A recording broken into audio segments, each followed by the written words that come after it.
Welcome back friends, welcome to invest ji. एक बार फिर से आप सबका बहुत बहुत स्वागत है। फ्रेंड्स, जब बाज़ार गिरता है तो एक आम निवेशक को लगने लग जाता है कि बाज़ार और भी गिरेगा, यानी हर किसी को बाज़ार उस समय महंगा दिखने लग जाता है। लेकिन जैसे ही बाज़ार धीरे धीरे करके ऊपर आ जाता है तो एक आम निवेशक को लगने लग जाता है कि आज ही खरीद लेता हूँ, नहीं तो पता चला बाज़ार इससे काफ़ी ऊपर चला जाए और मेरी गाड़ी यहाँ से कहीं छूट न जाए। इसी कोशिश में एक आम निवेशक बहुत ज़्यादा रिटर्न नहीं ले पाता है बाज़ार से, क्योंकि एक आम निवेशक को बार बार डराया जाता है कि बाज़ार जब भी गिरेगा तो और ज़्यादा गिरता है, और बाज़ार जब ऊपर जाता है उस समय आप निवेश कीजिए। और एक्चुअल में होता इसका उल्टा है, जब बाज़ार गिरता है तो वही सही मौका होता है कोई भी निवेश करने के लिए। आज मैं आपको दिखाऊंगा कि बाज़ार में ये सबसे बड़ी परेशानी एक आम निवेशक को क्यों झेलनी पड़ती है। सबसे पहले मेरा इंट्रोडक्शन, मेरा नाम है रविकांत शर्मा और मैं AMFI registered mutual fund distributor हूँ। मेरा एमपी रजिस्ट्रेशन नंबर है ARN 138523। Employee unique ID number दिया है EUIN E234641। तो फ्रेंड्स, आप देख सकते हैं आज का जो मेरा मेन टॉपिक है, इक्विटी इन्वेस्टमेंट। गिरते बाज़ार में सब महंगा क्यों लगता है। इक्विटी का जो निवेश है एक ऐसा निवेश है, जैसे जैसे बाज़ार गिरता है हर किसी को महंगा लगना शुरू हो जाता है, लेकिन जैसे ही बाज़ार रफ्तार पे चल पड़ता है आम निवेशक सोचता है कि आज ही पैसा लगा देते हैं, कहीं जो प्रॉफिट मुझे मिलने वाला है वो नुकसान में कन्वर्ट ना हो जाए। यानी मुझे 50% का प्रॉफिट चाहिए तो कहीं 45 ना हो जाए, 40 ना हो जाए।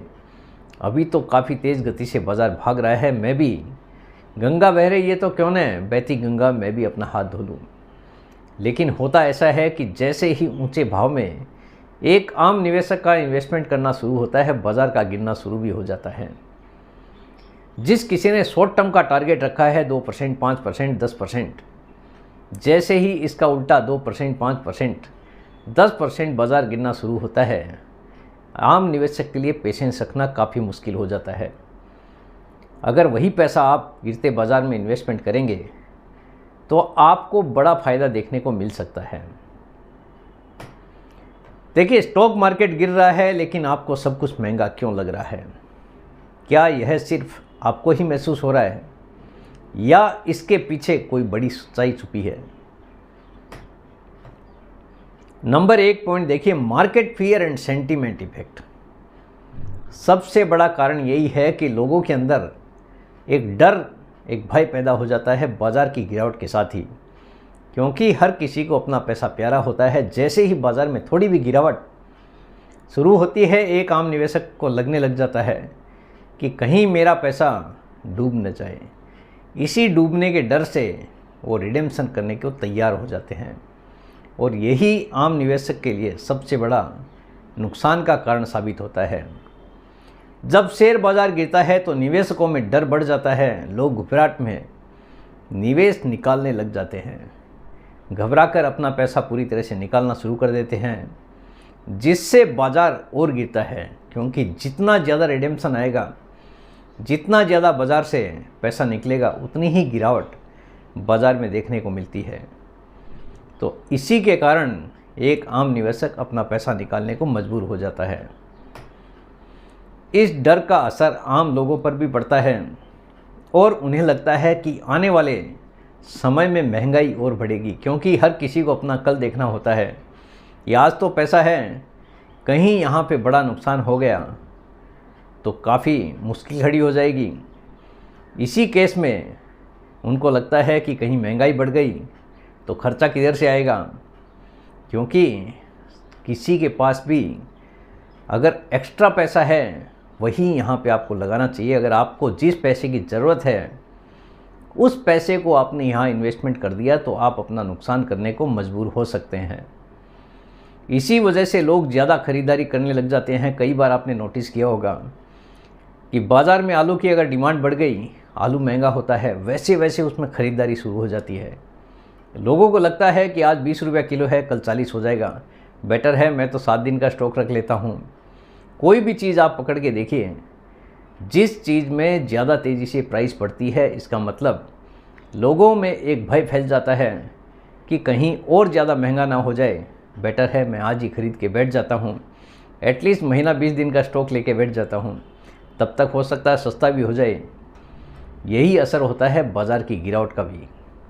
इसी कारण आम निवेशक सबसे जल्दी डरना शुरू हो जाते हैं और ये खरीदारी होने की वजह से डिमांड बढ़ने लगती है और कीमतें ऊपर की तरफ जाने लग जाती है कोई भी प्रोडक्ट की।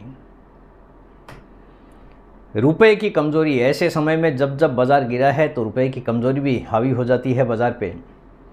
जब शेयर बाज़ार गिरता है तो विदेशी निवेशक, जैसा कि अभी हो रहा है, FII पैसा निकालने लगते हैं। इससे रुपए की वैल्यू गिरती है और डॉलर महंगा हो जाता है। करंटली यही चल रहा है, आप देख रहे हैं बाज़ार के अंदर किस हिसाब से रुपए की कीमत डे बाय डे गिरती जा रही है। FII भी अपना पैसा निकालते जा रहे हैं, यही कारण है बाज़ार की गिरावट का भी। चूँकि भारत बहुत से प्रोडक्ट इंपोर्ट करता है, हमारा देश कुछ ऐसे आइटम्स है जिनको लगातार इंपोर्ट करता है, जैसे क्रूड ऑयल है, कच्चा तेल, इलेक्ट्रॉनिक्स के बहुत सारे आइटम हमारा देश इंपोर्ट करता है। इनकी कीमतें आसमान छूने लग जाती है, यानी लगातार बढ़ती हुई दिखाई देती है बाज़ार की गिरावट के साथ में। पेट्रोल डीजल महंगे होने से ट्रांसपोर्ट कॉस्ट बढ़ती है, जो कि बाकी चीज़ों के भी दाम बढ़ाने को मजबूर कर देती है। क्योंकि अगर पेट्रोल और डीजल अगर महंगा हो जाता है तो ट्रांसपोर्टेशन का खर्चा हर एक प्रोडक्ट पर पड़ना तय है। इसी कारण से हर चीज़ महंगी भी होने लगती है। एक साइड बाज़ार की मार है, बाज़ार में गिरावट है, दूसरे साइड प्रोडक्ट महंगे हो रहे हैं, जिसके कारण महंगाई भी होने लग जाती है। तो एक आम निवेशक डर कर पैसा निकालने को मजबूर हो जाता है। कॉस्ट पुश इन्फ्लेशन, महंगाई बढ़ाने वाले भी देखिए कौन से फैक्टर हैं। जब बाज़ार में अनिश्चितता होती है, जैसा कि आजकल चल रहा है, बाज़ार में काफ़ी ज़्यादा अनिश्चितता का माहौल है, कंपनियां अपने नुकसान की भरपाई के लिए कीमतें नहीं घटाती, क्योंकि कंपनियों को भी डर लगता है कि अगर ऐसे समय में हमने प्रोडक्ट के दाम घटा दिए तो हमारा भी काफ़ी ज़्यादा नुकसान हो रहा है। क्योंकि एक साइड तो कंपनी के शेयर के भाव लगातार गिरते जा रहे हैं, दूसरे साइड अगर महंगाई कम करने के चक्कर में हमने प्रोडक्ट के दाम अगर घटा दिए तो हमको भी काफ़ी ज़्यादा नुकसान झेलना पड़ सकता है। तो इसीलिए कंपनियां भी अपने प्रोडक्ट का कीमत कम नहीं करती है। कंपनियों का ध्यान प्रॉफिट बचाने पर होता है, इसलिए कीमतें स्थिर या बढ़ सकती है। ज़्यादा केसों में यही होता है, या तो फिक्स रहेगी कीमतें या फिर बढ़ सकती है। गिरते बाज़ार में लोन भी महंगे हो सकते हैं, जिससे कारोबारियों के लिए चीज़ें बनाना महंगा हो सकता है, यानी सीधा इम्पैक्ट हर एक प्रोडक्ट पे पड़ता है। डिमांड एंड सप्लाई, देखिए डिमांड एंड सप्लाई भी काफ़ी इम्पोर्टेंट चीज़ है।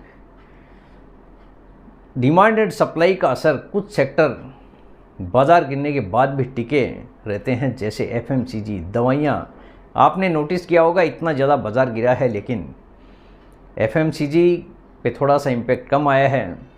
FMCG वाली जो कंपनीज है उनके प्राइसेस कम डाउन हुए हैं। बहुत सारे ऐसे स्टॉक्स हैं जहाँ पे काफ़ी तेज़ गति से गिरावट आई है, लेकिन FMCG में थोड़ी गिरावट कम देखने को मिली है। चाहे आप म्यूचुअल फंड की स्कीम देख सकते हैं, या गोल्ड प्राइस आप देख रहे हो कि उल्टा है, गोल्ड उल्टा चलता है। अगर बाज़ार गिर रहा है तो गोल्ड का प्राइस लगातार बढ़ता हुआ दिखाई दे रहा है। रियल इस्टेट की भी डिमांड आप देख रहे हो, रियल इस्टेट ने प्राइस पकड़ के रखा है। बहुत सारे इन्वेस्टर ऐसे हैं कि बाज़ार में गिरावट होने के बाद में अपना पैसा गोल्ड की तरफ डाइवर्ट कर देते हैं, FMCG की तरफ डाइवर्ट कर देते हैं, या फिर रियल इस्टेट में इन्वेस्टमेंट करना शुरू कर देते हैं, ताकि उनको जो बाज़ार की गिरावट है उसका नुकसान ना देखना पड़े। इनकी मांग बनी रहती है ऐसे समय में आप भी देखोगे तो इनकी मांग फ़िलहाल काफ़ी तेज़ गति से बनी हुई है, इसलिए इनके दाम नहीं गिरते हैं। गोल्ड के भी प्राइस बढ़ रहे हैं, FMCG के भी दाम बढ़ रहे हैं, प्रोडक्ट के दाम लगातार बढ़ते हुए दिखाई दे रहे हैं, प्रॉपर्टी की रेट्स भी काफ़ी तेज़ गति से बढ़ते हुए दिखाई दे रहे हैं।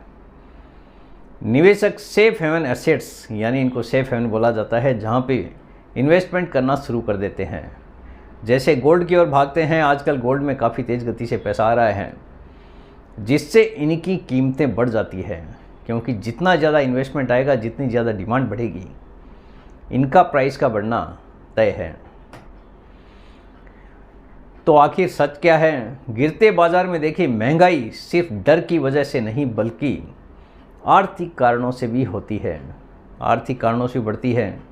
जैसे market fear plus currency depreciation, currently यही हो रहा है। मार्केट में गिरावट का डर है, करेंसी भी डिप्रिशिएट हो रही है हमारी, प्लस कॉस्ट पुश इन्फ्लेशन बराबर हायर प्राइस है, यानी प्राइसेस भी महंगे होते जा रहे हैं। तो हर चीज़ का इम्पेक्ट हमारे बाज़ार पे फ़िलहाल गिरता हुआ दिखाई दे रहा है। हर प्रोडक्ट पर असर अलग अलग पड़ता है, यानी जैसा प्रोडक्ट उसका उसके हिसाब से ही प्राइस गिरता और चढ़ता रहता है। अभी आपको करना क्या है ऐसे माहौल में? अगर बाज़ार गिर रहा है तो घबराएं नहीं, फ़िलहाल आपको पेशेंस रखने की ज़रूरत है। लॉन्ग टर्म में अच्छे म्यूचुअल फंड स्कीम में अगर आपका टारगेट लंबा है तो अच्छे म्यूचुअल फंड स्कीम्स में आपको इन्वेस्टमेंट शुरू करना चाहिए। लमसम कीजिए, एसआईपी कीजिए, या लमसम और एसआईपी दोनों साथ में करने की कोशिश करें, लेकिन पैसा वही लगाना है जिसकी आपको ज़रूरत ना हो और बाज़ार के गिरावट में आपका पेशेंस बना रह सके, क्योंकि बाज़ार में कोई भी गारंटेड रिटर्न होता नहीं है। रिटर्न बनेगा बाज़ार के हिसाब से ही। तो जो भी निवेश करना है काफ़ी सोच कर समझ के ही आपको निवेश करना है, यानी जिस पैसे को निवेश करने से आपका पेशेंस डगमगा जाए, बेटर है वो पैसा अपने बैंक अकाउंट में रखें या फिर एफडी करके रखें, क्योंकि बाज़ार आज भी ऐसा ही है और कल भी इसी हिसाब से चलना है। यानी बाज़ार में गिरावट भी आ सकती है और बाज़ार में तेज़ी भी आ सकती है, दोनों ही पार्ट बाज़ार का है। स्मार्ट बजटिंग करें, यानी जो भी आप इन्वेस्टमेंट करते हैं अपने बजट के हिसाब से ही आपको इन्वेस्टमेंट करना है। Try to increase your SIP, अगर आपके पास में एक्स्ट्रा पैसा पड़ा है तो एसआईपी को इंक्रीज करने की कोशिश करें ताकि गिरावट में आपको उसका बेनिफिट मिल सके। महंगाई के असर से बचने के लिए खर्चों को मैनेज करें, यानी जो भी आपके खर्चे हैं उसको कंट्रोल करने की कोशिश करना है, उनको मैनेज करने की अच्छे से कोशिश करना है ताकि आपके हाथ में कुछ पैसा एक्स्ट्रा बच सके, जिसको आप मंदी के दौर में निवेश करने के लिए तैयार रख सकें। सेफ इन्वेस्टमेंट पर ध्यान दें, यानी जो भी पैसा आपको लगाना है काफ़ी सेफली लगाना है, यानी आज नहीं, आज आपने कोई भी पैसा लगा दिया कल आपको ज़रूरत नहीं पड़नी चाहिए। इसी हिसाब से आपको इन्वेस्टमेंट करना है, यानी काफ़ी सेफ इन्वेस्टमेंट की तरफ आपको ध्यान देना है। जिस पैसे से आपका पेशेंस डगमगा जाए वो पैसा आपको यहाँ पे बिल्कुल भी इन्वेस्टमेंट नहीं करना है। आपको अपने ये चीज़ दिमाग में सेट कर लेनी है, क्योंकि बाज़ार का स्वभाव ऐसा ही है, कभी ऊपर तो कभी नीचे।